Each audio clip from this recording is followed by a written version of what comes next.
బీసీలను మానసికంగా 2.5 సంవత్సరాల పాటు కాంగ్రెస్ పార్టీ కానివ్వండి, ఇతర బీజేపీ బీఆర్ఎస్ పార్టీలు కానివ్వండి రాజకీయంగా మానసికంగా సిద్ధం చేసినాయి.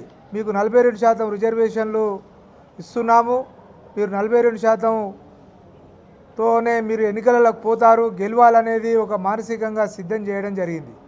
కానీ తీరా వచ్చిన తర్వాత మరి గతంలో మాకు ఉన్న 23% రిజర్వేషన్లే కాకుండా 17% కుదించి ఉన్న నాలుకకు మందేస్తే కొన నాలుక ఊడిపోయినట్లు మరి బీసీ రిజర్వేషన్లను గతంలో కంటే 42% ఉన్న రిజర్వేషన్లు ఇస్తామన్నవి కాకుండా 23% ఉన్నాయి కూడా కేవలం 17%కే కుదింపు చేయడం జరిగింది.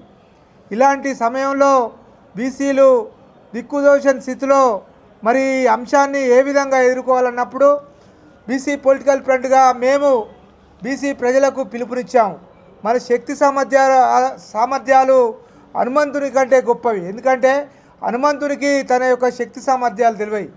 అతడు ఒకసారి సముద్రం పక్కన నిలబడి లంకను అంటే ఇక్కడ నుండి మొదలుకుంటే లంక ప్రాంతానికి కూడా తన శక్తి సామర్థ్యాలతో ఎగిరి అక్కడ దుంకిండు. అలాగనే బీసీల యొక్క శక్తి సామర్థ్యాలు కూడా చాలా గొప్పవి.